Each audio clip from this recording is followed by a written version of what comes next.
Hello ಎಲ್ಲರಿಗೂ ನಮಸ್ತೆ ಗೆಳೆಯರೆ. ನಾವಿವತ್ತು 2020ರಲ್ಲಿ ರಿಲೀಸ್ ಆದಂತಹ ರನ್ ಮೂವಿ. ಈಗ ಒಬ್ಬ ತಾಯಿಯನ್ನು NICUಗೆ ಕರ್ಕೊಂಬರ್ತಾರೆ. ಅಲ್ಲಿ ಒಂದು ಮಗುವಿಗೆ ಇಂಟ್ಯೂಬೇಷನ್ ನಡೀತಾ ಇರುತ್ತೆ. ತಿಳ್ಕೊಂಡು ಆಕೆ ಆ ಮಗು ಹತ್ರ ಹೋಗ್ತಾಳೆ. ಆ ಮಗು ಅಲ್ಲಿ ಸತ್ತೋಗಿರುತ್ತೆ. ಆ ಮಗುವನ್ನ ನೋಡಿಕೊಂಡು ಆಕೆ ತುಂಬ ದುಃಖದಿಂದ ಅಳ್ತಾಳೆ. ಆಕೆಗೆ ತುಂಬ ನೋವಾಗಿರುತ್ತೆ ತನ್ನ ಮಗುನ ಕಳ್ಕೊಂಡಿರೋದಕ್ಕೆ. ಇಲ್ಲಿಂದ ಕತೆ ತುಂಬ ವರ್ಷಗಳ ಮುಂದೆ ಹೋಗುತ್ತೆ.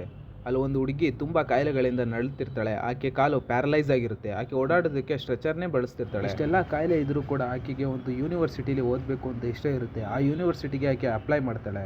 ಆದರೆ ಆ ಯೂನಿವರ್ಸಿಟಿಯವರು ಅವಳನ್ನ ರಿಜೆಕ್ಟ್ ಮಾಡ್ತಾರೆ. ಆದರೆ ಯಾಕೆ ಅಂತ ಅದಕ್ಕೆ ಯಾವುದೇ ರೀಸನ್ ಕೂಡ ಕೊಟ್ಟಿರಲ್ಲ. ಇದನ್ನು ತಿಳಿದಾಗ ಅವಳಿಗೆ ತುಂಬಾ ತಾಯಿ ನಿನ್ನನ್ನು ಯೂನಿವರ್ಸಿಟಿ ಅವರು ಸೆಲೆಕ್ಟ್ ಮಾಡಿಲ್ಲ ಅಂತ ಹೇಳಿ ಆಕೆಗೆ ಒಂದು ಲೆಟ್ರನ್ನು ಕೊಡ್ತಾಳೆ. ಅದರಲ್ಲಿ ಯಾವುದೇ ರೀಸನ್ ಕೂಡ ಇರೋದಿಲ್ಲ ಆಕೆಯನ್ನು ಯಾಕೆ ಸೆಲೆಕ್ಟ್ ಮಾಡಿಲ್ಲ ಅಂತ.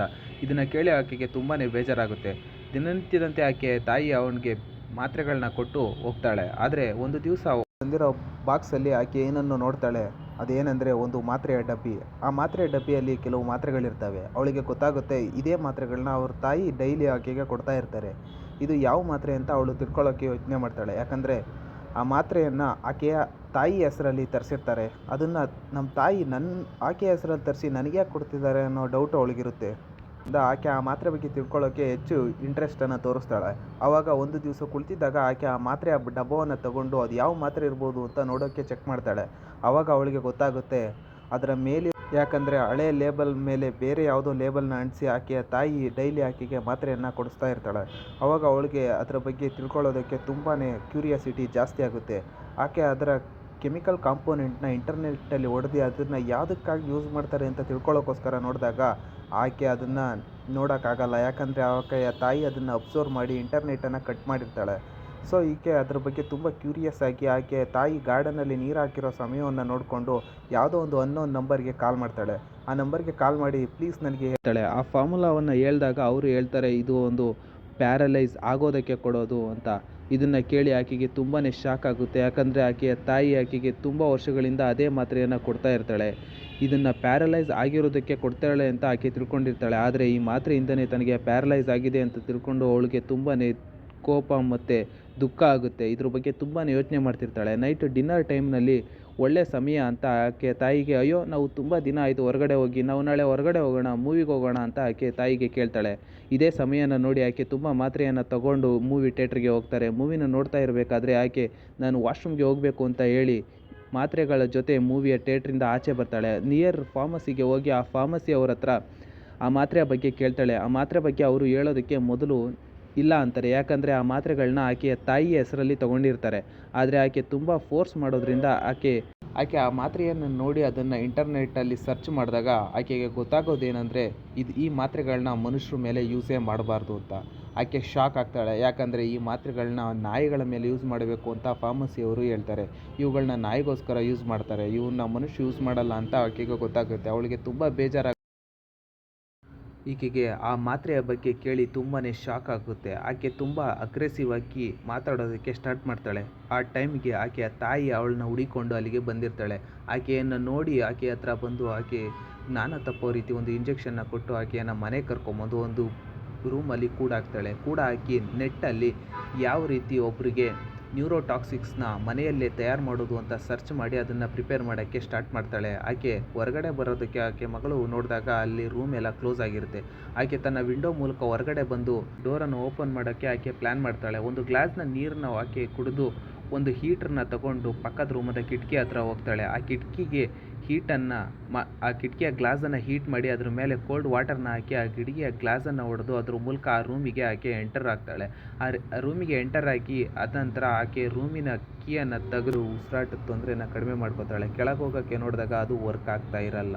ಇದನ್ನು ಆಕೆಯ ತಾಯಿ ಕಟ್ ಮಾಡಿರ್ತಾಳೆ. ಇದನ್ನು ನೋಡಿ ಆಕೆ ಸ್ಟ್ರೆಚರನ್ನು ಕೆಳಗೆ ತಳ್ಳಿ ಆನಂತರ ಆಕೆನೂ ಕೂಡ ಅಲ್ಲಿಂದ ಜಿಗಿದು ತುಂಬ ಪೆಟ್ಟು ಮಾಡ್ಕೋತಾಳೆ. ಇದರಿಂದ ಆಕೆ ತುಂಬ ಗಾಯಗೊಳ್ತಾಳೆ. ಅದಂತರ ಈಗೆಲ್ಲಾದರೂ ತಪ್ಪಿಸ್ಕೊಂಡು ನಾನು ಹೋಗಲೇಬೇಕು ಅಂತ ಹೇಳಿ ಆ ಸ್ಟ್ರೆಚರ್ನ ತಗೊಂಡು ಆಕೆ ಆಚೆ ಹೋಗ್ತಾಳೆ. ಆಚೆ ರೋಡ್ನಲ್ಲಿ ಹೋಗ್ತಾ ಇರಬೇಕಾದ್ರೆ ಆಕೆಗೆ ಒಂದು ಗಾಡಿಯ ಸೌಂಡ್ ಕೇಳಿಸುತ್ತೆ. ಅದನ್ನು ನೋಡಿ ಆಕೆ ಇದು ನಮ್ಮ ತಾಯಿ ತುಂಬ ಗಾಬರಿಯಿಂದ ಬೇಗನೆ ಒಂದು ಮರದ ಮರೆಯಲ್ಲಿ ಹೋಗಿ ನಿಂತ್ಕೋತಾಳೆ. ಆಕೆಗೆ ಗೊತ್ತಾಗುತ್ತೆ ಅದೊಂದು ಟ್ರಕ್ ಅಂತ ಗೊತ್ತಾಗಿದ ತಕ್ಷಣ ಅದರ ಮುಂದೆ ಬೇಗನೆ ಹೋಗಿ ಟ್ರಕ್ಕನ್ನು ಸ್ಟಾಪ್ ಮಾಡ್ತಾಳೆ. ಅಲ್ಲಿ ಟ್ರಕ್ ಡ್ರೈವರ್ಗೆ ಎಲ್ಲ ಸ್ಟೋರಿನೂ ಹೇಳ್ತಾಳೆ. ಎಲ್ಲ ಸ್ಟೋರಿಯನ್ನು ಹೇಳಿ ತನಗೆ ಹೆಲ್ಪ್ ಮಾಡಬೇಕು ಅಂತ ತುಂಬ ಬೇಡ್ಕೊತಾಳೆ. ಎಲ್ಲ ಸ್ಟೋರಿಯನ್ನು ಕೇಳಿದ ಟ್ರಕ್ ಡ್ರೈವರು ಆಕೆಗೆ ಹೆಲ್ಪ್ ಮಾಡೋದಕ್ಕೆ ಒಪ್ಕೊಂಡು ಪೊಲೀಸರ ಹತ್ರ ಕರ್ಕೊಂಡು ಹೋಗಬೇಕು ಅನ್ನೋ ಆಕೆಯ ತಾಯಿ ಅಲ್ಲಿಗೆ ಬರ್ತಾಳೆ. ಇದನ್ನು ನೋಡಿ ಡ್ರೈವರು ಆಕೆಯನ್ನು ಸೈಡಲ್ಲಿ ನಿಲ್ಲಿಸಿ, ನಾನು ಅವಳನ್ನ ಪೊಲೀಸರ ಹತ್ರ ಕರ್ಕೊಂಡು ಹೋಗ್ತೀನಿ, ಯಾಕಂದರೆ ಅವಳು ನಿಮ್ಮ ಮೇಲೆ ಕಂಪ್ಲೇಂಟ್ ಮಾಡ್ತಿದ್ದಾಳೆ, ನೀವು ಅವಳಿಗೆ ಮೆಡಿಕೇಷನ್ಸ್ನ ಕೊಟ್ಟು ಪ್ಯಾರಲೈಸ್ ಮಾಡಿದ್ದೀರಾ ಅಂತ. ಆದರೆ ಇದನ್ನೆಲ್ಲ ಆಕೆಯ ತಾಯಿ ಒಪ್ಪೋದಿಲ್ಲ. ನಾನು ಅವಳು ತಾಯಿ, ನಾನು ಅವಳಿಗೆ ಯಾಕೆ ಹಂಗೆ ಮಾಡಲಿ, ಅವಳು ಮೆಡಿಕಲಿ ಇಲ್ಲಿದ್ದಾಳೆ, ಅವಳು ಮೆಂಟಲಿ ಅನ್ಸ್ಟೇಬಲ್ ಅಂತ ಎಷ್ಟೇ ಟ್ರೈ ಮಾಡಿದ್ರು ಕೂಡ ಆಕೆ ಒಪ್ಪೋದಿಲ್ಲ. ತನ್ನಂತರ ಆತ ಅವಳನ್ನ ಪೊಲೀಸರ ಹತ್ರ ಕರ್ಕೊಂಡು ಹೋಗಬೇಕು ಅಂತ ಫಿಕ್ಸ್ ಆದಾಗ ಆಕೆಯ ತಾಯಿ ಅವನಿಗೆ ತಪ್ಪುವಂತಹ ಇಂಜೆಕ್ಷನ್ನ ಕೊಟ್ಟು ಆಕೆಯ ಮಗಳನ್ನ ಕರ್ಕೊಂಡು ಅಲ್ಲಿಂದ ಹೋಗ್ತಾಳೆ. ಅಲ್ಲಿಂದ ಕರ್ಕೊಂಡೋಗಿ ಆಕೆಯ ರೂಮಲ್ಲಿ ಅವಳನ್ನ ಕೂಡಾಕ್ತಾಳೆ. ಆಕೆ ತಾಯಿಯ ರೂಮ್ನಲ್ಲಿ ಕೂಡಾಕಿರ್ತಾಳೆ. ಆಕೆ ಆ ತಾಯಿಯ ರೂಮಲ್ಲಿ ಎಲ್ಲ ಕಡೆ ನೋಡ್ತಾಳೆ. ಅಲ್ಲಿ ಆಕೆ ಕೆಮಿಕಲ್ ಮೂಲಕ ನ್ಯೂರೋಟಾಕ್ಸಿನ್ಸ್ನ ಹೆಂಗೆ ಪ್ರಿಪೇರ್ ಮಾಡೋದು ಅಂತ ಎಲ್ಲ ಇಟ್ಟಿರ್ತಾಳೆ. ಇದನ್ನು ನೋಡಿ ಅವಳು ಹೀಗೆ ಆಕೆ ಅವ್ರ ತಾಯಿಯ ರೂಮನ್ನು ನೋಡ್ತಾ ಇರಬೇಕಾದ್ರೆ ಆಕೆಗೆ ಒಂದು ಫೈಲ್ ಸಿಗುತ್ತೆ. ಆ ಫೈಲ್ ಏನಾಗಿರುತ್ತೆ ಅಂದರೆ, ಅವಳೊಂದು ಯೂನಿವರ್ಸಿಟಿಗೆ ಅಪ್ಲೈ ಮಾಡಿರ್ತಾಳಲ್ಲ, ಆ ಯೂನಿವರ್ಸಿಟಿಯವರು ಅವಳಿಗೆ ಸೆಲೆಕ್ಷನ್ ಲೆಟ್ರನ್ನು ಕಳಿಸಿರ್ತಾರೆ. ಇದನ್ನು ನೋಡಿ ಅವಳಿಗೆ ತುಂಬಾ ಕೋಪ ಬರುತ್ತೆ. ಯಾಕಂದರೆ ಅವ್ರ ತಾಯಿ ಅವಳಿಗೆ ನೀನು ಸೆಲೆಕ್ಟೇ ಆಗಿಲ್ಲ, ಅವರು ಸೆಲೆಕ್ಟ್ ಮಾಡಿಲ್ಲ ಅಂತ ಸುಳ್ಳು ಹೇಳಿರ್ತಾಳೆ. ಅವಳು ತುಂಬ ಬೇಜಾರಿಂದ ಒಂದು ಬಾಕ್ಸನ್ನು ತೆಗೆದು ಓಪನ್ ಮಾಡ್ತಾಳೆ. ಅವಳಿಗೆ ಒಂದು ಶಾಕ್ ಆಗುತ್ತೆ. ಯಾಕಂದರೆ ಆ ಶಾಕ್ ಏನಂದರೆ, ಅದರಲ್ಲಿ ಒಂದು ಲೆಟ್ರ್ ಇರುತ್ತೆ, ಅದು ಡೆತ್ ಸರ್ಟಿಫಿಕೇಟ್. ಆಕೆ ಮಗಳ ಡೆತ್ ಸರ್ಟಿಫಿಕೇಟನ್ನು ಅದರಲ್ಲಿ ಇಟ್ಟಿರ್ತಾರೆ. ಈಗ ಅವಳು ಆ ಡೆತ್ ಸರ್ಟಿಫಿಕೇಟನ್ನು ನೋಡಿ ತುಂಬ ದುಃಖದಿಂದ ನೋಡ್ತಾ ಇರಬೇಕಾದ್ರೆ ಆಕೆಗೆ ಒಂದು ಫೋಟೋ ಸಿಗುತ್ತೆ, ಒಂದು ಮಗುವಿನ ಫೋಟೋ. ಜೊತೆಗೆ ಅವತ್ತಿನ ಅದರ ನೆಕ್ಸ್ಟ್ ಡೇ ನ್ಯೂಸ್ ಪೇಪರಲ್ಲಿ ಒಂದು ಪೀಸ್ ಸಿಗುತ್ತೆ. ಅದೇನೆಂದರೆ, ಒಬ್ಬ ದಂಪತಿಯ ಮಗುವನ್ನು ಕಳ್ತನ ಮಾಡಿರುತ್ತೆ. ಅದು ಸೇಮ್ ಆಸ್ಪತ್ರೆಯಿಂದ, ಯಾವ ಆಸ್ಪತ್ರೆಯಲ್ಲಿ ಇವಳು ಹುಟ್ಟಿದ್ದಾಳೆ ಅಂತ ಅಂದ್ಕೊಂಡಿರ್ತಾಳೋ ಆವಾಗ ಅವಳಿಗೆ ಫ್ಲ್ಯಾಶ್ ಆಗುತ್ತೆ, ನಾನು ಇವಳ ಮಗ ಅರಳಲ್ಲ, ಯಾಕಂದರೆ ನನ್ನನ್ನು ಇವಳು ಕದ್ಕೊಂಬಂದಿದ್ದಾಳೆ, ಇವಳು ನಿಜವಾದ ಮಗಳು ಸತ್ತೋಗಿದ್ದಾಳೆ ಅಂತ. ಈ ಎಲ್ಲ ವಿಷಯ ಗೊತ್ತಾಗ್ತಿದ್ದಂಗೆ ಅವಳು ಗಾಬರಿಯಿಂದ ನೋಡ್ತಾ ಇರಬೇಕಾದ್ರೆ ಅಷ್ಟೊತ್ತಿಗಾಗಲೇ ಅವರ ಅಮ್ಮ ಅಲ್ಲಿಗೆ ಬಂದುಬಿಟ್ಟಿರ್ತಾಳೆ. ಅವಳಿಗೆ ಎಲ್ಲ ವಿಷಯ ಗೊತ್ತಾಗಿರೋದ್ರ ಬಗ್ಗೆ ಗೊತ್ತಾಗುತ್ತೆ. ಆವಾಗ ಇವಳು ತುಂಬ ದುಃಖದಿಂದ, ನಾನು ಇದನ್ನೆಲ್ಲ ಮಾಡಿದ್ದು ನಿನಗೋಸ್ಕರನೇ, ನಾನು ನಿನ್ನನ್ನು ತುಂಬ ಇಷ್ಟಪಡ್ತೀನಿ, ನೀನು ನನಗೆ ಬೇಕು ಅಂತ ಎಲ್ಲ ಇದು ಮಾಡ್ತಾಳೆ. ಆದರೆ ಅವಳು ತುಂಬ ಗಾಬರಿಯಿಂದ ಅಲ್ಲಿಂದ ಹೊರಡೋದಕ್ಕೆ ಪ್ಲ್ಯಾನ್ ಮಾಡ್ತಾ ಇರಬೇಕಾದ್ರೆ ಇವರಮ್ಮ ಇವಳನ್ನ ಪರ್ಮನೆಂಟಾಗಿ ಪ್ಯಾರಲೈಸ್ ಮಾಡೋದಕ್ಕೋಸ್ಕರ ಮೆಡಿಸನ್ನ ಅಲ್ಲೇ ಪ್ರಿಪೇರ್ ಮಾಡಿಬಿಟ್ಟಿರ್ತಾಳೆ. ಆ ಮೆಡಿಸನ್ನ ಪ್ರಿಪೇರ್ ಮಾಡಿ ಇಂಜೆಕ್ಷನ್ ಕೊಡಬೇಕು ಅಂದ್ಕೊಂಡಾಗ ಇವಳು ತಪ್ಪಿಸ್ಕೊಬೇಕು ಅಂತ ಒಂದು ರೂಮ್ಗೆ ಓಡೋಗ್ತಾಳೆ. ಆ ರೂಮ್ನ ಡೋರ್ನ ಹಾಕ್ಕೊಂಡಿರ್ತಾಳೆ. ಆದರೆ ಅವರಮ್ಮ ಇವಳು ನೀನು ನನ್ನ ಜೊತೆನೇ ಇರಬೇಕು, ನೀನು ಎಲ್ಲೂ ಹೋಗಬಾರ್ದು ಅನ್ನೋ ಕಾರಣಕ್ಕೋಸ್ಕರ ಆಕೆಗೆ ಇಂಜೆಕ್ಷನ್ ಕೊಡೋದಕ್ಕೆ ಅಂತ ಬರ್ತಿರ್ಬೇಕಾದ್ರೆ ನಿಮಗೆ ಆಕೆ ಅಲ್ಲಿದ್ದಂತಹ ಒಂದು ವಿಷವನ್ನು ಕುಡಿದು ಪ್ರಜ್ಞೆ ತಪ್ತಾಳೆ. ನಂತರ ಅವರಮ್ಮ ಆಕೆಯನ್ನು ಕರ್ಕೊಂಡೋಗಿ ಹಾಸ್ಪಿಟ್ಲಿಗೆ ಅಡ್ಮಿಟ್ ಮಾಡ್ತಾರೆ. ಅಲ್ಲಿ ಆಕೆಯ ಪಾಯ್ಸನನ್ನು ತೆಗೆದು ಆಕೆ ಗುಣ ಮಾಡೋಕ್ಕೋಸ್ಕರ ಅಲ್ಲಿ ಮೆಡಿಕೇಷನ್ಸ್ನ ಸ್ಟಾರ್ಟ್ ಮಾಡಿರ್ತಾಳೆ. ಆಗ ಅವಳು ಕಣ್ಬಿಟ್ಟು ನೋಡಿದಾಗ ಆಕೆ ಒಂದು ಹಾಸ್ಪಿಟ್ಲಲ್ಲಿ ಇರ್ತಾಳೆ. ಇದನ್ನು ಯಾರು ಸೇರಿಸಿದ್ದು ಅಂದರೆ ಯಾರು ಅಲ್ಲ, ಆಕೆಯ ತಾಯಿ.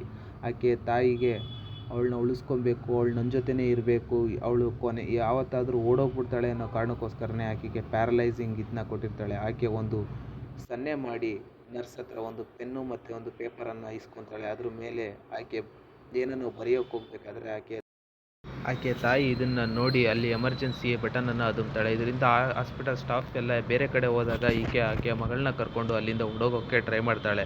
ಅಲ್ಲಿಗೆ ಬಂದಂಥ ನರ್ಸು ಅಲ್ಲಿ ಪೇಷಂಟ್ ಇಲ್ಲದನ್ನು ನೋಡಿ ಅದನ್ನು ಇನ್ಫಾರ್ಮ್ ಮಾಡ್ತಾಳೆ. ಅನಂತರ ಆಕೆ ಅಲ್ಲಿ ಬರೆದಿರೋ ಮಾಮ್ ಅನ್ನೋ ವರ್ಡನ್ನು ನೋಡಿ ಆಕೆಗೆ ಗೊತ್ತಾಗುತ್ತೆ ಅವರ ತಾಯಿನೇ ಈಕೆಯನ್ನು ಕಿಡ್ನ್ಯಾಪ್ ಮಾಡಿದ್ದಾಳೆ ಅಂತ. ಅನಂತರ ಇದನ್ನು ಸೆಕ್ಯೂರಿಟಿಗೆ ಹೇಳ್ತಾಳೆ. ಸೆಕ್ಯೂರಿಟಿ ಅಲರ್ಟ್ ಆಗಿ ಆಕೆಯ ವಿರುದ್ಧ ಆ್ಯಕ್ಷನನ್ನು ತಗೋಬೇಕಾದ್ರೆ ಆಕೆ ಅವರಿಗೆ ಗನ್ ತೋರಿಸಿ ಹೇಳ್ತಾಳೆ, ಇವಳು ನನ್ನ ಮಗಳು, ನಾನೇ ಇವಳನ್ನ ನೋಡ್ಕೋತೀನಿ, ನಾನೇ ಸಾಕೋತೀನಿ, ನೀವು ನನ್ನ ಬಿಟ್ಬಿಡಿ, ನನ್ನ ಮಗಳನ್ನ ನಾನು ಕರ್ಕೊಂಡು ಹೋಗ್ತೀನಿ ಅಂತ ಹೇಳ್ತಾ ಇರಬೇಕಾದ್ರೆ ಆಕೆಗೆ ಸೆಕ್ಯೂರಿಟಿ ಅವರು ಒಂದು ಬುಲೆಟನ್ನು ಹೊಡೆದು ಆಕೆಯನ್ನು ಕೆಳಗೆ ಬೀಳಿಸಿ ಆಕೆಯನ್ನು ಸೇಫ್ ಮಾಡ್ತಾರೆ ಮತ್ತು ಆಕೆಯ ತಾಯಿಯನ್ನು ಜೈಲಿಗೆ ಹಾಕ್ತಾರೆ. ಆಕೆಯ ತಾಯಿ ಜೈಲಲ್ಲಿ ನೋಡೋದಕ್ಕೆ ಆಕೆ ಕೆಲವು ವರ್ಷಗಳ ನಂತರ ಹೋಗ್ತಾಳೆ. ಅಲ್ಲಿಗೆ ಹೋಗುವಷ್ಟರಲ್ಲಿ ಆಕೆಗೆ ಮದುವೆ ಆಗಿರುತ್ತೆ ಮತ್ತು ಆಕೆ ಯಾವ ಯೂನಿವರ್ಸಿಟಿಯಲ್ಲಿ ಓದಬೇಕು ಅಂದ್ಕೊಂಡಿದ್ರೋ ಆ ಯೂನಿವರ್ಸಿಟಿಯಲ್ಲೇ ಓದಿ ಗ್ರ್ಯಾಜುಯೇಟ್ ಆಗಿ ಒಳ್ಳೆ ಕೆಲಸ ಮಾಡ್ತಿರ್ತಾಳೆ. ಮತ್ತು ಇವಾಗ ಆಕೆ ಸ್ವಲ್ಪ ನಡೆಯೋದನ್ನು ಕೂಡ ಕಲ್ತಿರ್ತಾಳೆ. ಯಾಕಂದರೆ ಆಕೆ ಪ್ಯಾರಲೈಸ್ ಆಗುವಂಥ ಮಾತ್ರೆಗಳನ್ನ ಯೂಸ್ ಮಾಡ್ತಿರಲ್ಲ. ಇದನ್ನು ಎಲ್ಲ ಬಂದು ಆಕೆಯ ತಾಯಿ ಹತ್ರ ಹೇಳ್ತಾಳೆ, ನೋಡು ಇವಾಗ ನಾನು ಮದುವೆ ಆಗಿದ್ದೀನಿ ಮತ್ತು ನಾನು ಯಾವ ಯೂನಿವರ್ಸಿಟಿಲಿ ಓದಬೇಕು ಅಂದ್ಕೊಂಡಿದ್ನೋ ಅಲ್ಲೇ ಓದ್ತಾ ಇದ್ದೀನಿ, ಮತ್ತು ನಾನು ಇವಾಗ ನನ್ನ ತಂದೆ ತಾಯಿಯನ್ನು ಹುಡುಕಿದ್ದೀನಿ, ಅವ್ರ ಜೊತೆನೇ ಇದ್ದೀನಿ ಅಂತ ಎಲ್ಲವನ್ನು ಆಕೆಗೆ ಹೇಳ್ತಾ ಇರ್ತಾಳೆ. ಅದಾದಮೇಲೆ ಆಕೆ ತನ್ನ ಬಾಯಿಯಿಂದ ಒಂದು ಮಾತ್ರೆಯ ಸ್ಲಿಪ್ಪನ್ನು ಉಗಿತಾಳೆ. ಅದು ಯಾವುದೂ ಅಲ್ಲ, ಆಕೆಯ ತಾಯಿ ಆಕೆಗೆ ಕೊಡ್ತಿದ್ದಂತಹ ಮಾತ್ರೆ ಆಗಿರುತ್ತೆ. ಇದನ್ನು ಈಗ ಅವಳಿಗೆ ವಾಪಸ್ ಕೊಟ್ಟು ಸೇಡನ್ನು ತೀರಿಸ್ಕೊತಾ ಇರ್ತಾಳೆ. ಈ ಮೂಲಕ ಈ ಮೂವಿ ಎಂಡ್ ಆಗುತ್ತೆ ಫ್ರೆಂಡ್ಸ್.